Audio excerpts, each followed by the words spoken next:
অতীত। শুভ্রতা তখন ছোট, এই বছর 9 কি 10 বছরের চঞ্চল হুর পাখি। শুধু তার পরিবার মিলে ঘুরতে গেল কক্সবাজার। মেহরাত ভাই ছিল না, সে ছিল পড়াশোনার জন্য দূরে। বাবা ছুটি পেয়েছিল তাই শুধু তারাই গিয়েছিল। সে, তার মা বাবা আর তার ছোট্ট ভাই শুভ্র। তার 5 বছরের ছোট ছিল। তার নেওটা ছিল খুব। চারদিকে থই থই পানি, সমুদ্র সৈকত, তার তো আনন্দের শেষ নেই। তার ভাইটাও ঘুরঘুর করত তার সাথে। দু ভাই বোন কত হাত ধরে ঘুরল ফিরল ছবি তুলল। সেদিন কক্সবাজার গিয়েছে তারা তৃতীয় দিন।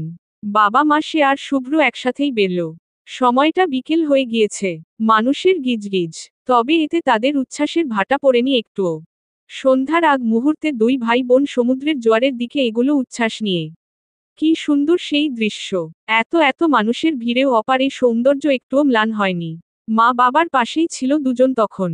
রিমা বেগম আর সায়ন তালুকদার হেসে কথা বলছিলেন দুই দম্পতির সাথে, যাদের সাথে এখানে এসেই পরিচয় হয়েছে। কথার ফাঁকে ফাঁকে ছেলে মেয়ের দিকেও বারে বারে তাকাচ্ছিলেন তারা, খেয়াল রাখছিলেন। কিন্তু এত সাবধানতার ভিতরেই ঘটে গেল এক মর্মান্তিক ঘটনা। সন্ধ্যার জোয়ারের তালে তালে যখন ঢেউ আছড়ে পড়ছিল তীরে, সেই সাথে শুভ্রতার উচ্ছ্বসতাও হাজার গুণ বাড়ছিল। অবুঝ মেয়েটা তার ছোট ভাইকে হাতে ধরেই ঢেউ সাথে তাল মিলিয়ে সমুদ্রের তীরে উঠছিল আবার কিছুটা গভীরে যাচ্ছিল। তেমনি এক সময় হঠাৎই এক বড় ঢেউ ছোট্ট জন শিশুকে ভাসিয়ে নিয়ে গেল গভীরে। শুভ্রতা সমস্ত শক্তি দিয়ে আঁকড়ে ধরে রাখল ছোট ভাই শুভ্র হাত। সে কি কান্না জানার। সেই সাথে তলিয়ে যাচ্ছিল ঢেউয়ের সাথে সাথে বাচ্চা দুটো। চারদিকে মানুষের গিজগিজ, সন্ধ্যা হওয়ায় অনেকে আবার হোটেল মুখো। যার যার মতো ব্যস্ততা একটু পরেই একে সকলের নজরে পড়ল ডুবি ডুবি বাচ্চা দুটোকে। কিন্তু ততক্ষণে অনেকটা গভীরে দুজন। শুভ্রকে প্রায় দেখা যাচ্ছে না। শুভ্রতা কিছুটা সাঁতার জানলেও শুভ্র পানি খেয়ে ভার হয়ে বোনের হাত ছাড়িয়ে নিয়েছে ততক্ষণে। ছোট্ট শুভ্রতা নিজেও ঠাঁই পাচ্ছে না, ভাইকেও আটকে রাখতে পারছে না। সেই সাথে মা বাবা বলে বারবার চিৎকার, ওর নিঃশ্বাস কেড়ে নিচ্ছে। সায়ন তালুকদার, রিমা বেগম যখন মেয়েকে দেখলেন দৌড়ে ঝাঁপ দিলেন সমুদ্রে। এর আগেও দুজন নেমেছে উদ্ধারের উদ্দেশ্যে। তারা শুভ্রতাকে উদ্ধার করেছে বহু কষ্টে। শুভ্রতা প্রায় অর্ধজ্ঞান। পাগলের মতো ছেলের খবর নিতে থাকলেন দুজন। সকলে বলা বলি করল, একজনকে দেখলাম মাঝখানে আরেকজন, ও ছিল বোধহয়। পুরোপুরি দেখিনি। চারদিকে অন্ধকার, অতল গভীর সমুদ্র, দানবীয় ঢেউ। এতক্ষণে ভাসিয়ে নিয়ে গেছে বোধহয়। মেয়েটা বড় দেইখা বোধহয় বাইচা রইছে। যে যার যার মতো সান্ত্বনা, শোক বাণী শুনিয়ে গেল। সেই সাথে অনেকে ছোট্ট শুভ্রকে খুঁজল যতটুকু সম্ভব। কিন্তু কেউ পেল না। একে তালুকদার বাড়ির সকলে উপস্থিত হলো সেখানে। শত ফোর্স, বাহিনী কিছুই কাজে দিল না। এমনকি ছোট্ট বডিটাও পাওয়া গেল না। সেদিন থমকে গিয়েছিল তালুকদার বাড়ির সকলের জীবন। নিজেদের বাড়ির ছোট্ট ফুটফুটে এক সদস্যকে হারিয়ে সকলে শোকে থমকে গিয়েছিল। রিমা বেগম পাগল প্রায়। শক্তপোক্ত আর্মি অফিসার ভেঙে পড়েছিল। সেই সব কিছু একদিন স্বাভাবিক হলেও মৃত্যুর মুখ থেকে বেঁচে যাওয়া ছোট্ট শুভ্রতার জীবন আজীবন থমকেই রইল। সেই সাথে অসহনীয় দুঃখ কষ্টগুলো সঙ্গী হয়ে রইল। নিজের মা এর কাছে অপরাধী হয়ে রইল অপরাধ না করেও। নিজের ভাইকে বাঁচাতে না পেরে নিজে বেঁচে খুব বড় দোষী হয়ে রইল। কত মা লাঞ্ছনা, অপবাদ নিজের গর্ভধারণী মা এর থেকে পেল। শেষমেশ তাকে রেখেই চলে গেল তালুকদার বাড়িতে। তখন তাকে এই মানুষগুলো আগলে নিল দুহাতে। নিজের দুই জেঠিমাকে মা এর মতো পেয়েছে সে। মেহরাত ভাইকে নিজের স্বপ্ন পুরুষ হিসেবে দেখে দেখে বড় হয়েছে। সে চাওয়ার আগেই সব করে ফেলত। সেদিনের পর থেকে তার স্লিপ ডিজর্ডার দেখা দিয়েছে, দুঃস্বপ্নে ঘুম ভাঙলে কত এই মানুষটাকে পাশে পেয়েছে সে। তাকে আগলে রেখে ঘুম পাড়িয়েছে। বারবার বুঝিয়েছে সেদিন তার কিচ্ছু করার ছিল না। সে নিজেও ছোট ছিল। তার পক্ষে আরেকজনকে বাঁচানো সম্ভব ছিল না। সেও ভুলতে চাইত। কিন্তু তার মা এর ছুরির মতো আঘাত করা কথাগুলো তাকে ট্রমায় ফেলে দিত। বারবার ভাবতে বাধ্য করত সে দায়ী, সে দোষী। সেই যে রেখে গেল, সেই মা আবার ফিরে আসলো তার যখন বয়স 16 তখন। নতুন এক ইচ্ছে নিয়ে। নিজের জীবনের অবিস্মরণীয় সেই ট্রমা, দুর্ঘটনা আজও তাড়া করে বেড়ায় তাকে। নিজের হাতের মধ্যে ছোট্ট শুভ্রের হাতখানা এখনো অনুভব করে সে। তাকে ডাকে, তার সাথে হেসে খেলে কথা বলে। রাতে দুঃস্বপ্ন হয়ে ধরা দেয় এখনো। তারা চিহ্ন তারা চিহ্ন তারা চিহ্ন। অতীতের সেই দুঃস্বপ্নময় স্মৃতিগুলো ভাবতে ভাবতেই শুভ্রতার কান্নার গতি কমে এলো। চিৎকার থামিয়ে এবার বুকে হাঁটু চেপে ফুপিয়ে ফুপিয়ে কাঁদতে থাকল। তার জীবনটাই এমন কেন? তার শখের কিচ্ছু থাকে না। ছোট্ট বেলার সেই আদুরে ভাইটা রইল না। মা কে পেল না। যাকে কিশোরী হয়ে ভালোবাসছে তার পরিপূর্ণ অর্ধাঙ্গিনী হয়ে উঠল না। তার বিশ্বাসের হয়ে উঠল না। সে জানে মেহরাত ভাই সম্পূর্ণ ঠিক। সেই সাথে এটাও জানে তার মা কে আবারও তার প্রতি বাজে আচরণ করতে দেখে তার মৃত্যু সমতুল্য কষ্ট হবে। সেই মানুষটা এখন তাকে মেনে নিচ্ছে আস্তে আস্তে। তার খোঁজ খবর নিচ্ছে। হয়তো সেই আগের মতোই মেয়ের জায়গায় বসিয়েছে। সেই মানুষটাকে সে কিভাবে ফিরিয়ে দিবে?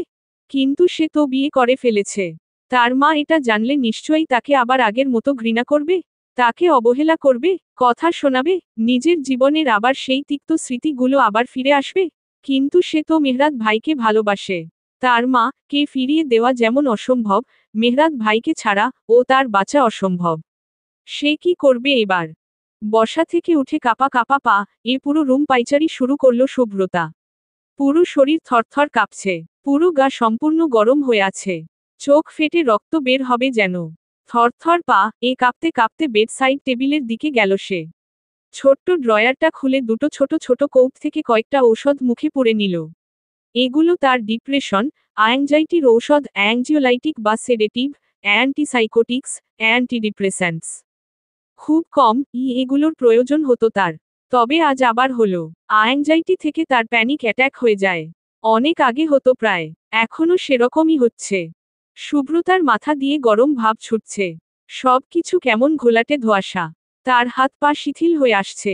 বিছানায় বসে শরীর এলিয়ে দিল শুভ্রতা। যেভাবে পড়ল সেভাবেই চোখ জোড়া বন্ধ হয়ে গেল মৃদু কাঁপতে কাঁপতে।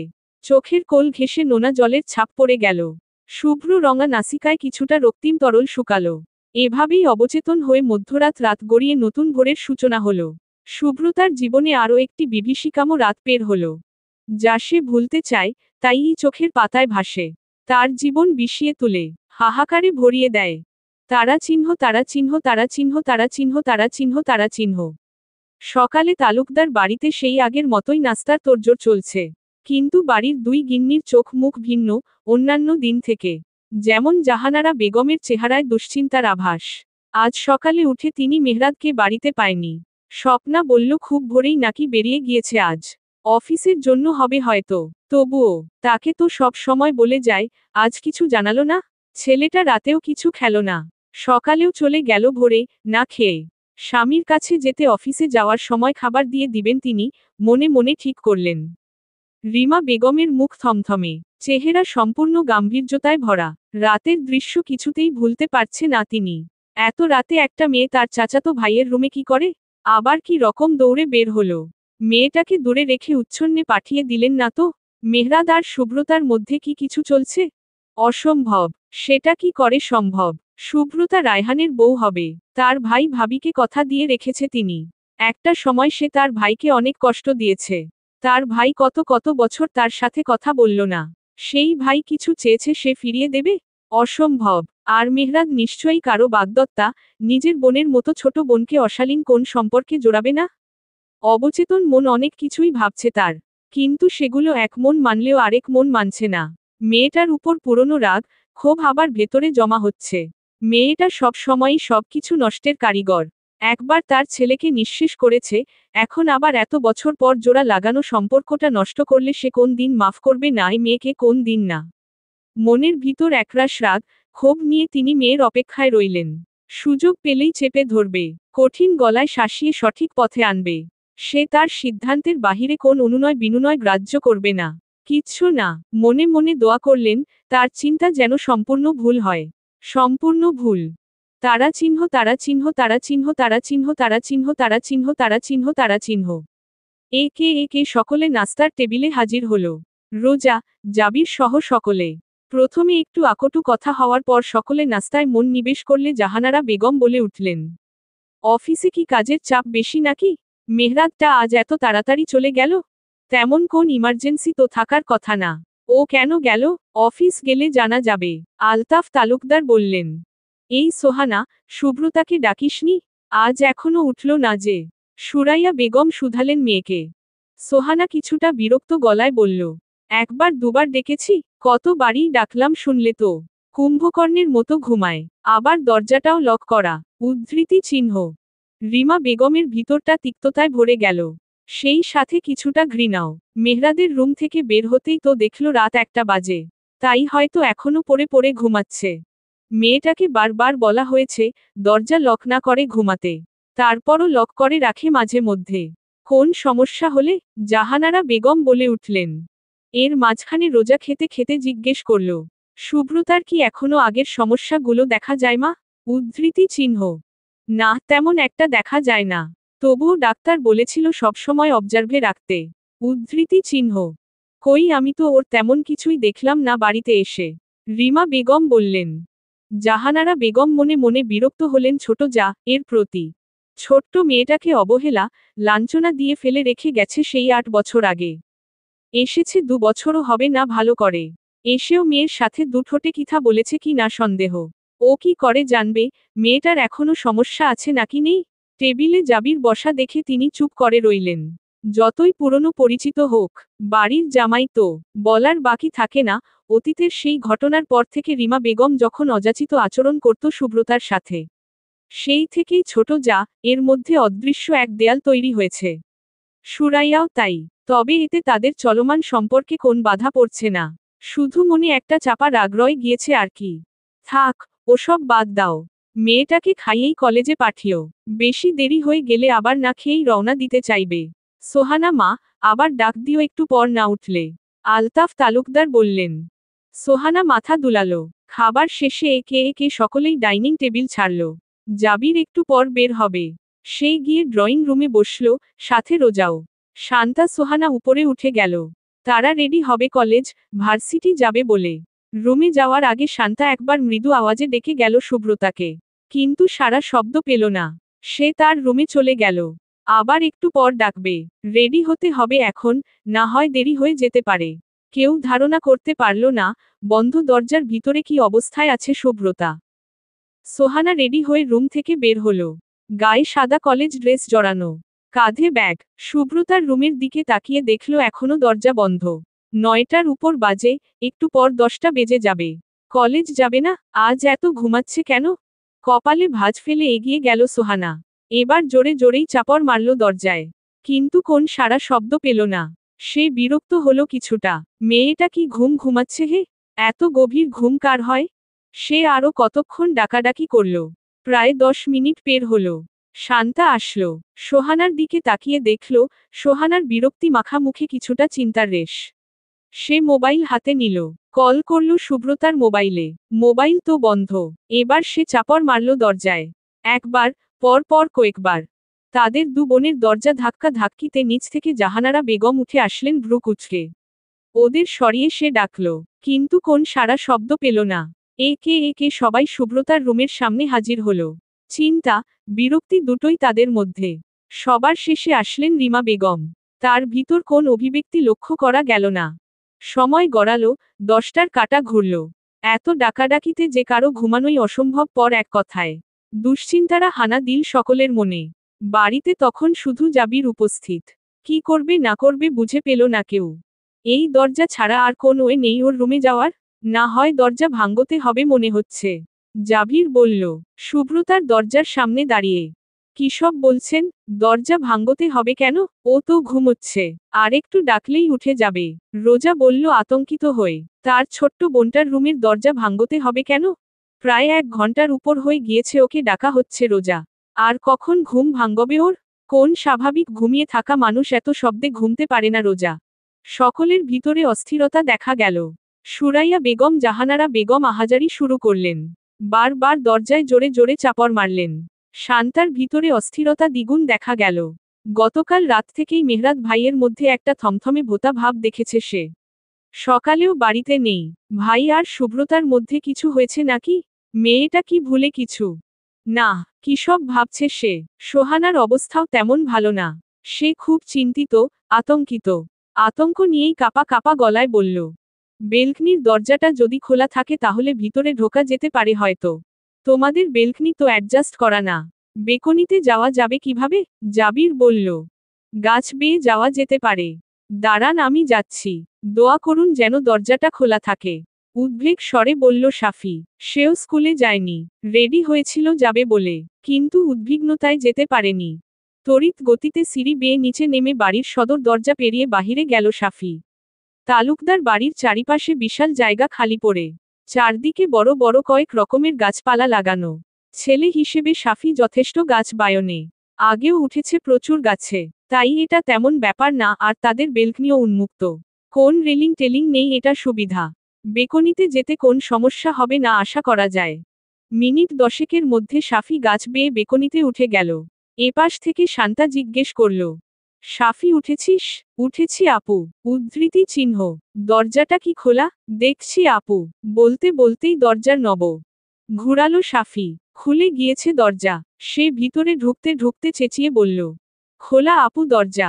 বলতে বলতেই সুব্রতা আপু বলে চিৎকার করে উঠল। দরজার ওপাশে সকলের কলিজা খামচে উঠল। দরজায় থাবা পড়ল সকলের একসাথে।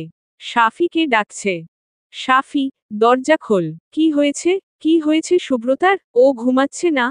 সুব্রতা অবচেতন হয়ে পড়ে আছে বিছানায়। চোখ মুখ ফ্যাকাশে, কেমন রক্তশূন্য। বিছানার পাশে ছোট্ট টেবিলের উপর ওষুধের ছড়াছড়ি। নাকে মুখে রক্ত শুকিয়ে আছে। তার শরীর থরথর করে কেঁপে উঠল। তার ছোট্ট মস্তিষ্ক থমকে গেল। এগিয়ে গিয়ে আর্তনাদ করতে করতে সুব্রতাকে ডাকা শুরু করল।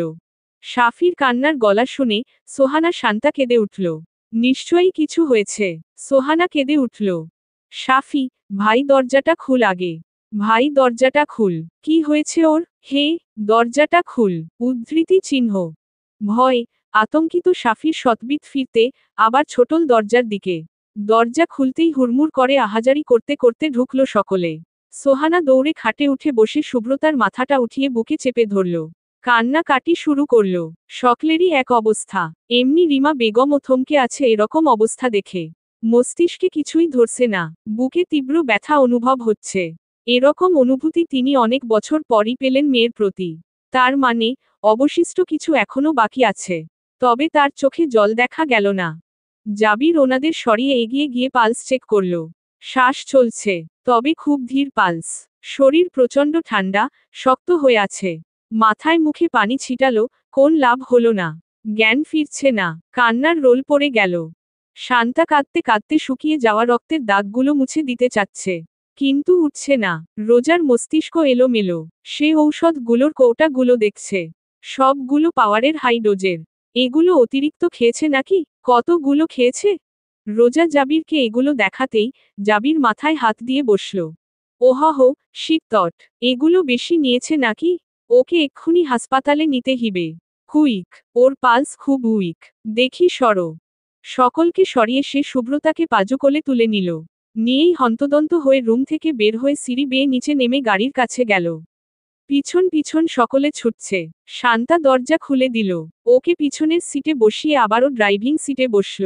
পাশে রোজা উঠে বসল। পিছনে শান্তা আর জাহানারা বেগম সুব্রতাকে জড়িয়ে ধরে বসলেন। জাহানারা বেগম সুব্রতাকে বুকে চেপে কান্না করছেন।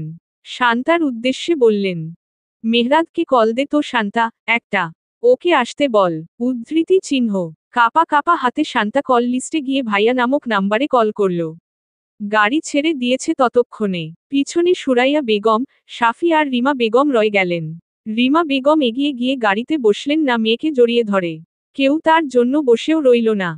গাড়ি চলছে রাস্তা জুড়ে। জাবির ব্যস্ত ভঙ্গিতে ড্রাইভ করছে। ভিতরের অস্থিরতা প্রকাশ্য। ফোন কলে হসপিটালের তথ্য নিচ্ছে, কোথায় নিয়ে গেলে ভালো হবে। এদিকে শান্তা মেহরাদকে লাইনে পাচ্ছে না। একবার আরেকবার এরকম কয়েকবার কল দিতে থাকল সে। তারা চিহ্ন তারা চিহ্ন তারা চিহ্ন তারা চিহ্ন তারা চিহ্ন তারা চিহ্ন তারা চিহ্ন তারা চিহ্ন। বিক্ষিপ্ত মন মেজাজ নিয়ে মিটিং সেরে মেহরাদ কেবিনে ঢুকল। পিছন পিছন এসিস্ট্যান্ট রুবেল আসছে। স্যার, বারবার কল আসছে মোবাইলে। আপনার কোন বোন হবে হয়তো। একটু দেখুন। মোবাইলটা ডেস্কের উপরে দিয়ে পিছু সরে আসলো রুবেল। আজ তার স্যারের মেজাজ খারাপ। খারাপ বলতে খুব খারাপ। অফিস চলে এসেছে ভোরে। তাকে ও কল করে আনিয়েছে ভোরে। আসার পর থেকে দৌড়ের উপরেই রেখেছে তাকে। আর ঝাড়ি তো আছেই। ফ্রি। অবশ্য শুধু তাকে না, অফিসের সকলেই ভয়ে তটস্থ আজ। যাকে পাচ্ছে তাকেই ঝেড়ে দিচ্ছে। সেই সাথে মুখ দুনিয়ার গম্ভীর। সে তো চোখের দিকেই তাকাতে পারছে না। বড় স্যাররা এসেছিল, সে দেখেছে। তাদের সাথেও কাটছাট করে কথা বলেছে। সে শুধু ঢোক গিলছে ভিতর ভিতর। কখন, কি কারণে তাকে রফা দফা করে দেয় কে জানে। ইমার্জেন্সি হতে পারে, আগে দিবে তো। আপনি মিটিং এ ছিলেন স্যার। যদি, ঢোক গিলে আমতা আমতা করল সে। এখন এটা বলছে তখন ঠিকই ঝাড়ত ডিস্টার্বের কারণে। গলার টাইটা লুজ করে কোমরে হাত চেপে ডেস্কের উপরে মোবাইলটার দিকে তাকালো মেহরাদ। শক্ত, গম্ভীর চোয়াল খানা তীক্ষ্ণ হলো আরো। কপালে ভাঁজ পড়ল কয়েকটা। এক হাতে মোবাইলটা হাতে নিল। শান্তার মোবাইল থেকে অনেকগুলো কল। রোজার নাম্বারেও, জাবিরেরও আছে। আধা ঘন্টার মধ্যে এত কল। বাড়িতে কোন প্রবলেম হয়েছে নাকি? সে কল লিস্টে ঢুকে জাবিরের ফোনে কল করতে যাবে তার আগেই আদনানের ফোন থেকে কল আসলো। রিসিভ করে স্পিকারে দিয়ে, ডেস্কের উপর থেকে পানির বোতলটা হাতে নিল সে। আফিসে আসার পর থেকে কাজের মধ্যে ডুবে আছে সে। রাতের ঘটনা মনে পড়লেই হৃৎস্পন্দন থমকে আসে তার। শুভ্রা কেঁদেছে তার কথায়, সে জানে। সে ফেরায়নি মেয়েটাকে, ইচ্ছে করেই ফেরায়নি। কখনো কিছু ধাক্কাই মানুষকে সঠিক সিদ্ধান্ত নিতে সাহায্য করে। পরিণতিতে পৌঁছাতে সাহায্য করে। ম্যাচুরিটি এনে দেয়। সে সব সময় শুভ্রাকে দায়িত্ব জ্ঞানের বেড়াজাল থেকে দূরে রেখেছে। কিন্তু এখন সে চায়, শুভ্রা ম্যাচুরিটিতে পৌঁছাক। নিজের জন্য সঠিক সিদ্ধান্ত নিতে পারে। সে জানে, শুভ্রা তাকে ভালোবাসে। কিন্তু এর গভীরতা উপলব্ধি ওর জ্ঞানের বাইরে। তাই টানায় ভোগে। তাকে আর ওর মা কে অপশন হিসেবে দেখে। তার ভালোবাসাকে মেনে নিবে নাকি ওর মা কে প্লেজার করতে ওনার কথায় রাজি হবে সেটা। কিন্তু সে তো তার ভালোবাসাকে কোন অপশনে দেখতে চায় না। সে সব সময় শুভ্রার জীবনে এভরিথিং হয়ে থাকতে চায়। যার অপশন, চয়েস সবকিছু তার মধ্যেই সীমাবদ্ধ থাকবে আর তাতেই শেষ হবে। ব্যাস। মাটি যত পুড়ে ততই শক্ত হয়, দৃঢ়তা বাড়ায় নিজের।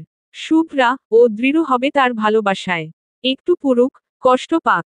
সে মানিয়ে নিবে পড়ে। আগে তার ভালোবাসাটা উপলব্ধি করুক সম্পূর্ণরূপে।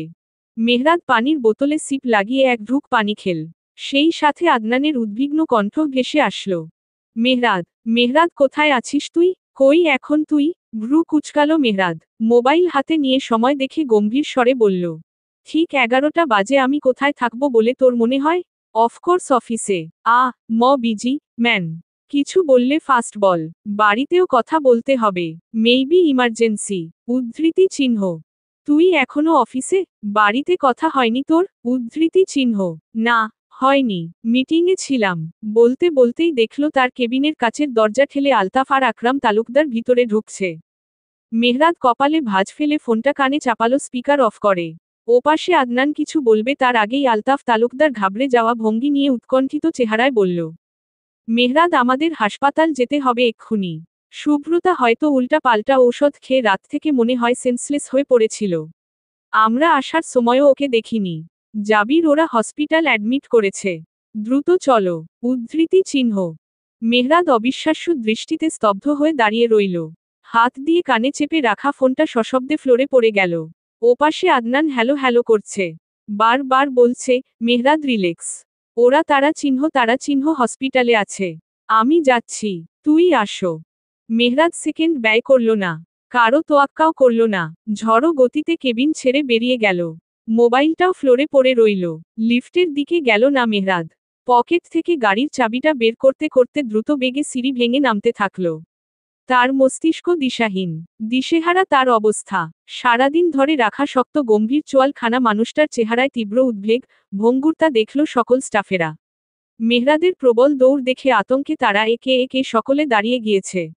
আশ্চর্য তাদের চাহনি।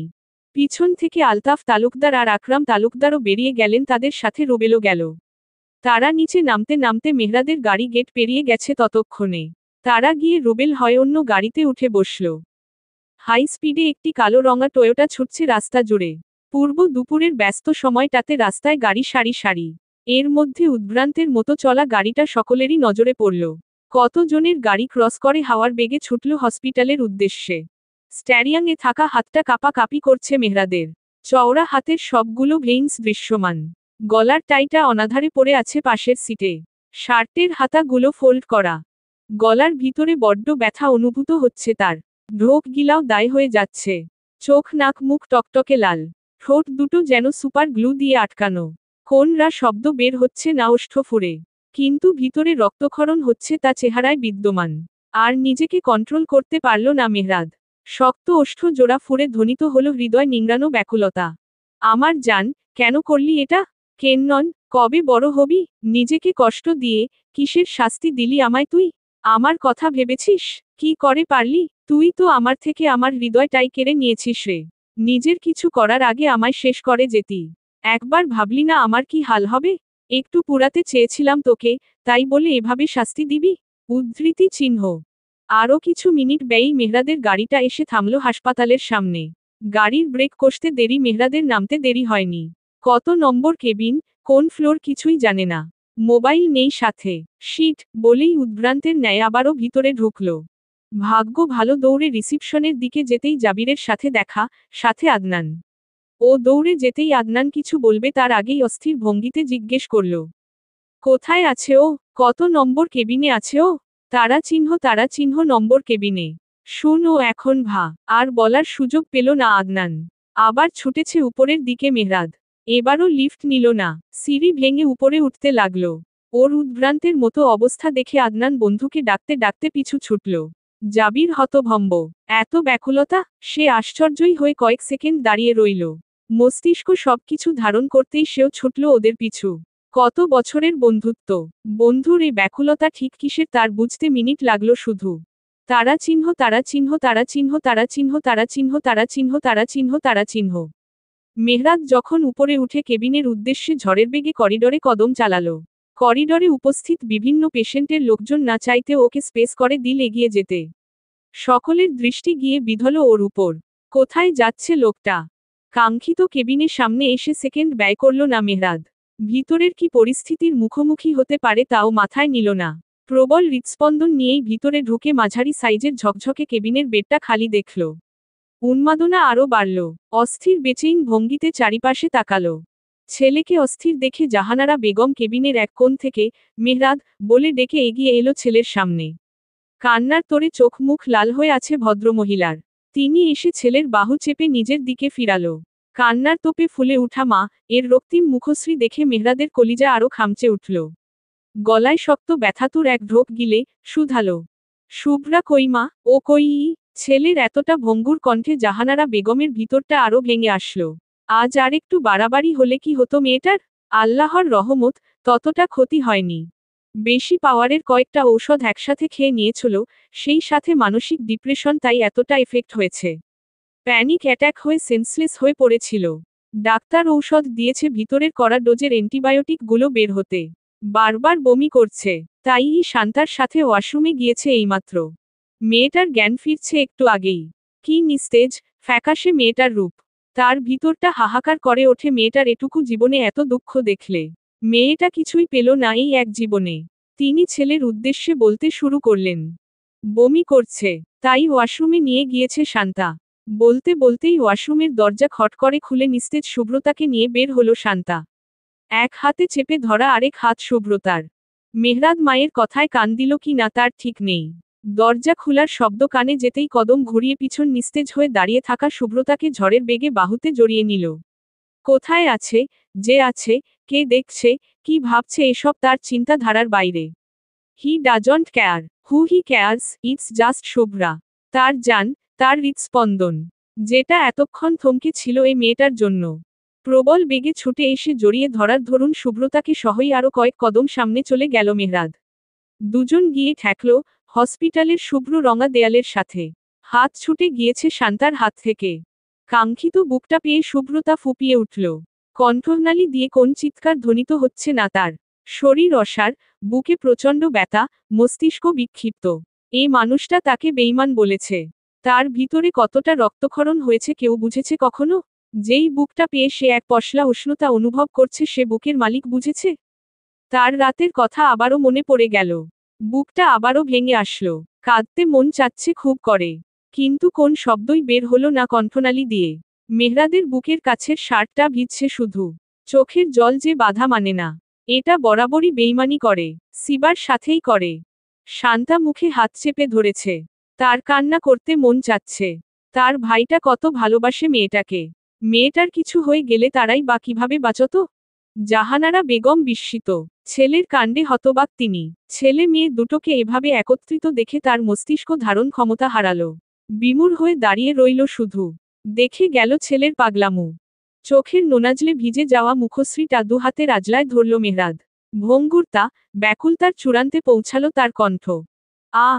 সরি। খুব সরি হে, আর কখনো কিচ্ছু বলবো না তোকে। কেন করলি এগুলো? আমার কথা একটি বারও ভাবলি না? কেন ভাবলি না শুভ্রা? কেন? আমার ভালোবাসায় কমতিটা কই? তোকে আটকে রাখারা ভালোবাসার পিঞ্জরটা কি শক্তপোক্ত হয়নি? আমার ছেড়ে যাওয়ার পায়তারা করেছিলি?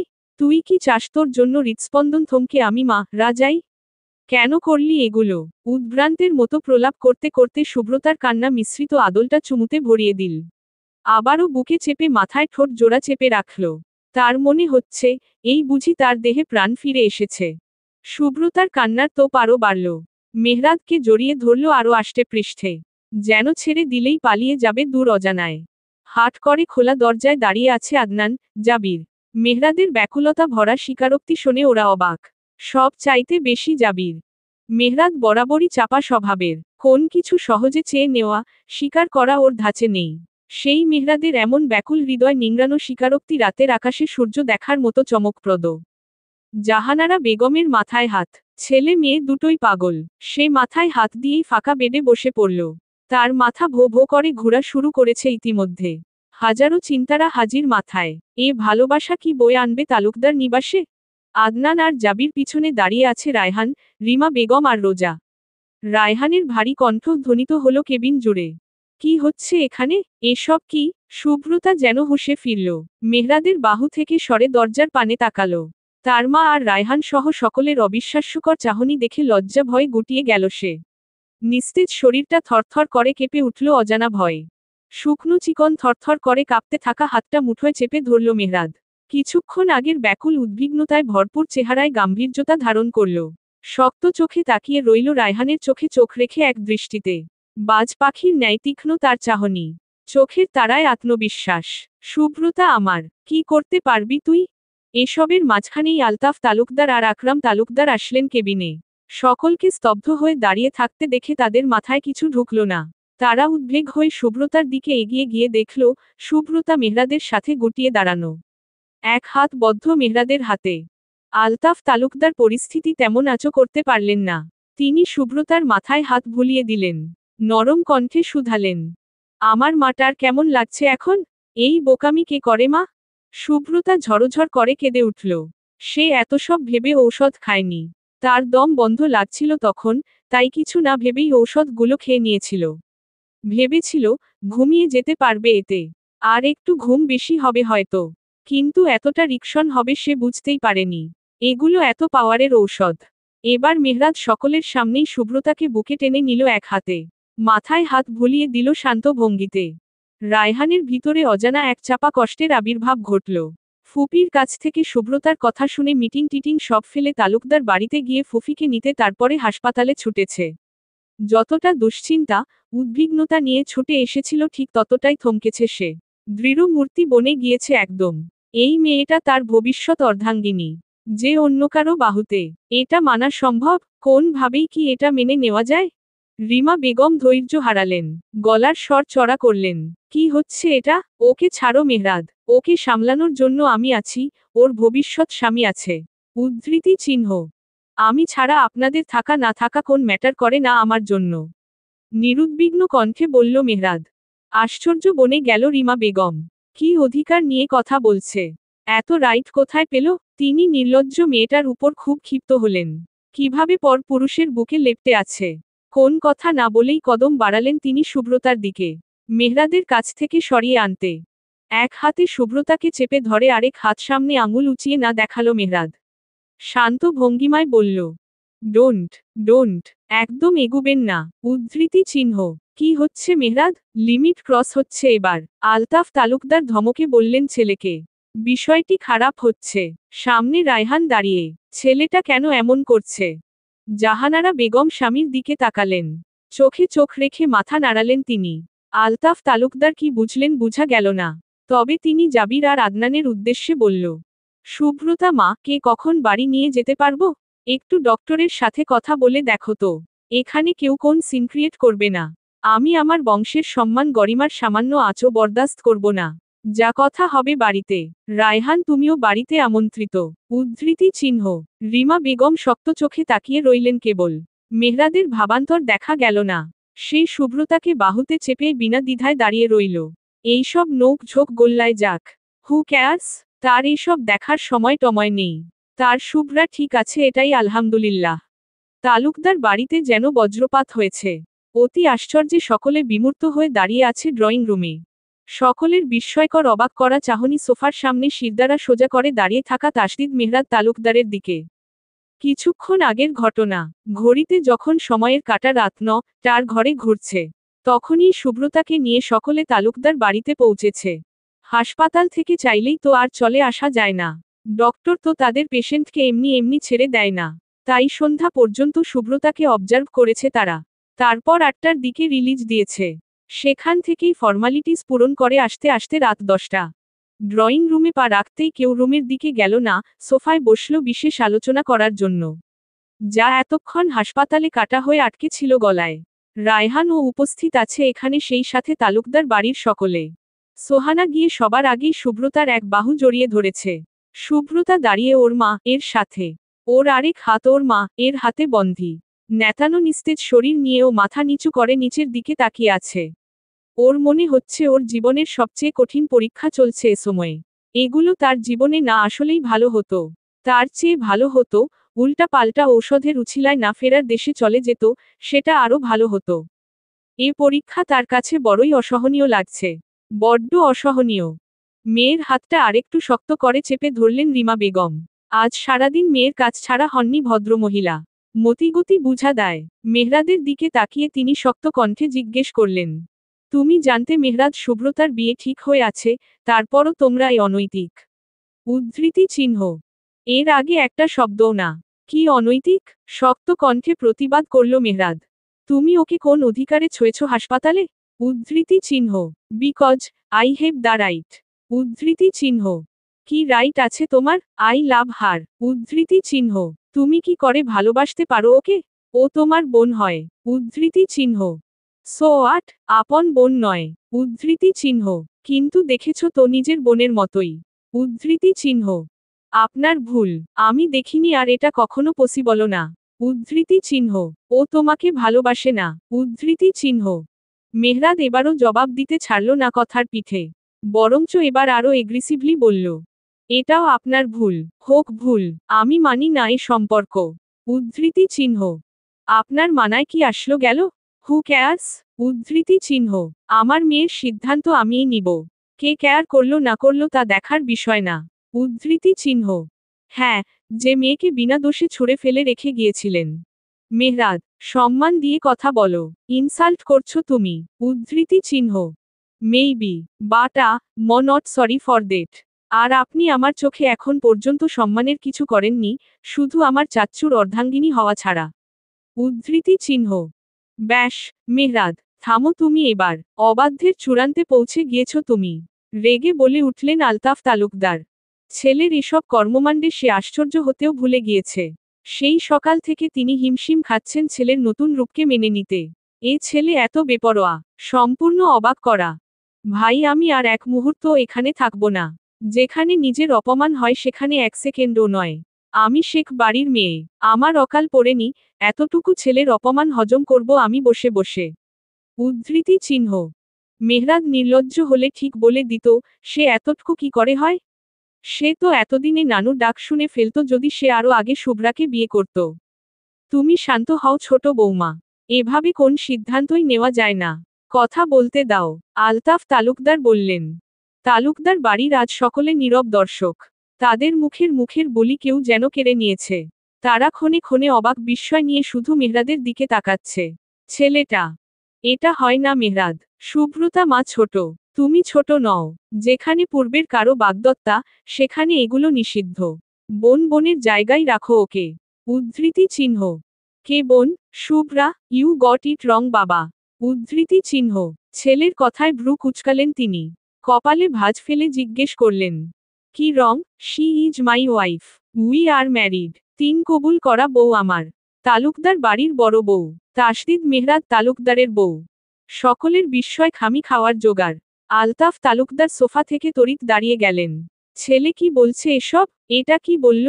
শুভ্রতা কেঁপে উঠল থরথর করে। তার ছোট্ট নিস্তেজ দেহ খানা টলতে শুরু করল। মায়ের মুঠোয় বদ্ধ হাতটায় প্রচণ্ড চাপ পড়ছে। আঙুল ডেবে যাচ্ছে হাড্ডিতে যেন। পাশে থাকা সোহানা অবিশ্বাস্যকর চাহনি দিল শুভ্রতার দিকে ঘুরে। অবাকতায় মুখ হা হয়ে আছে মেয়েটার। সে নিজের কানকে বিশ্বাস করতে পারছে না। ভালোবাসা পর্যন্ত ঠিক আছে, তাই বলে বিয়েও সেরে ফেলেছে? তালুকদার বাড়ির দুই গিন্নি মুখে আঁচল চেপে ধরেছে। ছেলে কি বলছে এসব? শুধু স্বাভাবিক আছে শান্তা, আদনান আর রোজা, জাবির। শান্তা তো আগেই জানতো, আর আদনান জানিয়েছে কিছুক্ষণ আগে তাদের হাসপাতালে। অবশ্য রোজা তার ভাইয়ের দ্বারা এমন কিছুই আশা করেছে। তার ভাই নিজের জন্য কিছুতে 1 ইঞ্চিও ছাড় রাখে না, যেটাতে তার থেকে কিছু কেড়ে নেওয়ার চান্স থাকে। তাই সে এত থমকে টমকে যায়নি, বরং ভালোই লেগেছে, খারাপ না। ড্রয়িং রুমের এক কোনায় অনুভূতিহীন নিথর দৃষ্টিতে তাকিয়ে আছে রায়হান। এত সব কিছুতে নিজের অনুভূতি বড্ড এলোমেলো তার। বুকের ভিতর চাপা এক কষ্ট। দেহের শিরায় শিরায় রক্ত ছুটছে উল্কার ব্যাগে। শান্তা এক পলক তাকালো ঘাড় ঘুরিয়ে রায়হানের দিকে। রায়হানের বিমূর্ত চেহারা দেখে তার কেন যেন বেশ খারাপ লাগলো। কি রকম একটা ভোঁতা অনুভূতি হচ্ছে তার। ভাইয়ের জন্য খুশি হলেও এই মানুষটার জন্য একটু খারাপ লাগছে। আচ্ছা, উনি তো মনে হয় শুভ্রতাকে ভালোবাসত, তাই না? কি বিয়ে? কিসের বিয়ে? আমি মানি না এসব বিয়ে। পরিবার ছাড়া কিভাবে বিয়ে হয়? শুভ্রতার এখনো 18 হয়নি, কিভাবে বিয়ে হয় ওর? উদ্ধৃতি চিহ্ন। আপনি না মানলেও কিছু আসবে যাবে না। যা হওয়ার হয়ে গিয়েছে। উদ্ধৃতি চিহ্ন। মেহরাদের এরকম নির্লিপ্ততা ভাবরিমা বেগমের ভিতরটা আরো জ্বালিয়ে দিল। ছেলেটা এত বেয়াদব। সে এই বিয়ে কিছুতেই মানবে না। কিছুতেই না। আর এই মেয়েটাকে এত বুঝালো। আর ভিতর ভিতর এ কাজ সেরে রেখেছে। তিনি এটা কিছুতেই মানবেন না। কি বলছো কি তুমি? পরিবার ছাড়া কিভাবে বিয়ে করে ফেলতে পারো তুমি? এটা আদৌ বৈধ? এটা ঠিক না। উদ্ধৃতি চিহ্ন। When heart collide, reason dies. Balobasyathika Bethakara ki ache. Quote. রাখো তুমি তোমার সিনেমাটিক ডায়লগও। এরকম ভাবে বিয়ে মানা যায় না। উদ্ধৃতি চিহ্ন। দা রিজন, আমি বলছি রিজন। রায়হান বলে উঠল।